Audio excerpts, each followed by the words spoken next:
బంగారం మంచిదో కాదో తెలుసుకోవడానికి నిప్పుల్లో కాల్చాలి.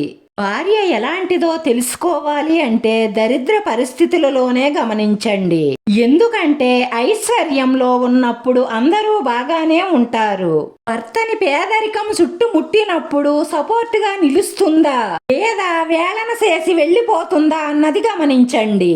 మనిషికి ఒత్తిడి లేని ఉద్యోగం లేదు, నష్టం లేని వ్యాపారం లేదు, కష్టం లేని వ్యవసాయం లేదు, బాధలు లేని సంసారం లేదు, అసలు సమస్య అంటూ లేని మనిషే లేడు.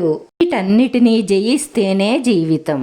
మనిషిని నమ్మి మోసపోయేవాడు ఉంటాడు, కానీ దేవుణ్ణి నమ్మి దేవుడి వైపే చూసి దేవుడి మీదే భారం పెట్టినవాడు ఎన్నటికీ మోసపోడు. శిల్పంగా మారాలి అంటే చాలా సుత్తి దెబ్బలే తినాలి. అలాగే మనిషి జీవితంలో సుఖపడాలి అంటే కష్టాన్ని ఎదుర్కోవాలి.